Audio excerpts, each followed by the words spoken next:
4 ఎన్నికల్లో వైసీపీ ఘోర ఓటమి తర్వాత స్వీయ సమీక్ష అనేది ఎక్కడా కనిపించలేదు. ముఖ్యంగా ప్రజల్ని నిందించడం, ప్రజలు డబ్బు తీసుకొని కూడా మాకు ఓటేయలేదని నిందించడం తప్పితే, అలాగే సంక్షేమ పథకాలు మమ్మల్ని పూర్తి స్థాయిలో మోసం చేశాయి, సంక్షేమ పథకాలు డబ్బులు తీసుకొని కూడా ప్రజలు కావాలని మాకు మోసం చేశారని ఒక మాట చెప్తే, ఈవీఎంలు ట్యాంపరింగ్ జరిగిందని మరొకరు చెప్పడం, ఇలా పలు రకాలుగా చెప్పడం తప్పించి తమ పార్టీలో ఏం జరిగింది, ఎక్కడ తప్పు జరిగింది అన్న సమీక్ష ఇటు జగన్మోహన్ రెడ్డి చేయలేదు, అటు పార్టీకి సంబంధించిన మంత్రులు కానీ, గతంలో ఉన్న మంత్రులు కానీ, పార్టీ కీలకమైన నాయకులు కానీ ఎక్కడ సమీక్షించింది లేదు. ఎప్పుడు కూడా ప్రజల్ని నిందించడం, ప్రజలే మమ్మల్ని మోసం చేశారు అని ఏడవడం తప్పితే పూర్తి స్థాయిలో సమీక్ష లేదు. ఇప్పుడు వైసీపీ లీడర్లు కూడా పలు టీవీ ఛానల్స్లో కానీ, యూట్యూబ్ ఛానల్స్లో కానీ మాట్లాడుతూ ప్రతిసారి సంక్షేమ పథకాలు సూపర్ 6 మమ్మల్ని డామినేట్ చేసింది, మేము ఇచ్చే సంక్షేమం కన్నా సూపర్ 6 ఎక్కువ ఇవ్వడంతోనే మోసం జరిగింది,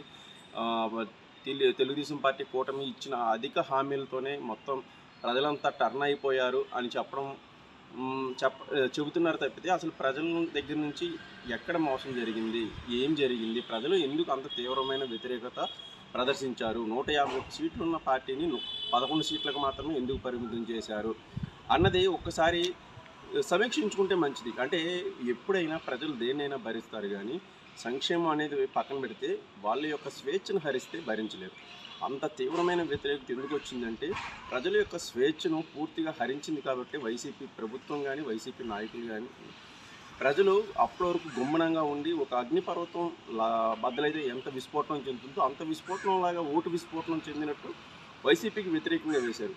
సీఎం అప్పటి సీఎం జగన్ సొంత జిల్లాలోనే 10 సీట్లుంటే 7 సీట్లు కూటమి గెలుచుకుందంటే పరిస్థితి ఎంత తీవ్రంగా ఉందో అర్థం చేసుకోవచ్చు. ఇక్కడ అక్కడ అని కాదు, ప్రతి చోట ప్రజలు వాళ్ళ యొక్క స్వేచ్ఛను పూర్తిగా హరించింది వైసీపీ ప్రభుత్వం.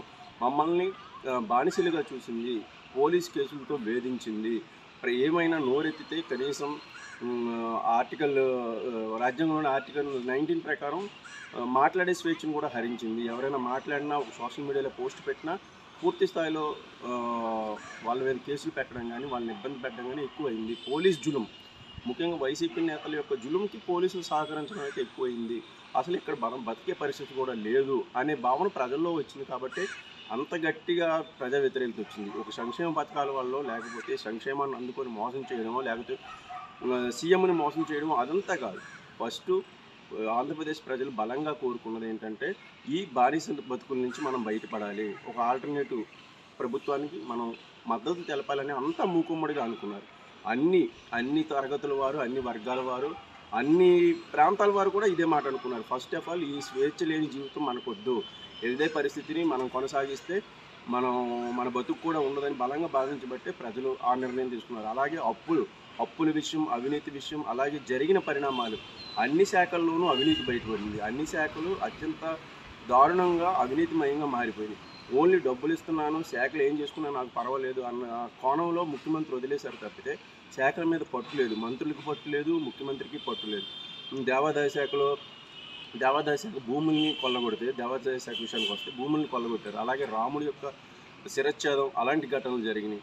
అలాగే పౌర సరఫరాల శాఖలో ఈఎండి వాహనాలు అదొక పెద్ద స్కామ్ అయిపోయింది. వ్యవసాయ శాఖ దగ్గరికి వచ్చేటప్పటికీ అసలు కనీసం కాలువలు పూడితీతలకు కూడా డబ్బులు లేని పరిస్థితి. వ్యవసాయ శాఖ ఎరువులు బ్లాక్లో అమ్మడం, అన్నీ అంటే ఒక శాఖ ఈ శాఖ ఆ శాఖ అని కాకుండా ప్రతి శాఖలోనూ, ఇక గనులు, అటవీ శాఖ కానీ, గనుల శాఖ కానీ, ఇంకా ప్రతి శాఖలోనూ దారుణమైన అవినీతిని ప్రజలు తట్టుకోలేకపోయారు. అసలు ఏం జరిగింది అనేది స్వీయ సమీక్ష లేకుండా ప్రజలను నిందించడం వల్ల వైసీపీకి వచ్చే ప్రయోజనం సున్నా. ప్రజలు ఎప్పుడు గతంలో లాగా లేరు, ప్రతి విషయాన్ని చాలా జాగ్రత్తగా తెలుసుకుంటున్నారు, చాలా జాగృతతో ఉంటున్నారు. కాబట్టి ఈ విషయాన్ని వైసీపీ అధినాయకత్వం తెలుసుకోవాలి. కానీ ఎల్లవేళలా ప్రజలు మోసం చేశారు, లేదా సంక్షేమ పథకాలే ఒక ప్రజల్ని పూర్తి స్థాయిలో వాళ్ళకి సంబంధించిన మొత్తం ఓటు వ్యవహారాన్ని మొత్తం సంక్షేమ పథకాలే నడిపిస్తాయి అనుకోవడం తప్పు. ఇప్పటికైనా సరే జగన్మోహన్ రెడ్డి గారు వాళ్ళ బృందం కూడా ఈ పాత పాటను వదిలేసి అసలు ఎక్కడ తప్పు జరిగిందో తెలుసుకొని మళ్ళీ దాన్ని ఫుల్ఫిల్ చేసుకుని ముందుకు వెళ్తే కానీ దీన్ని మళ్ళీ వైసీపీ గాడిలో పడే అవకాశం అయితే ఉండదు.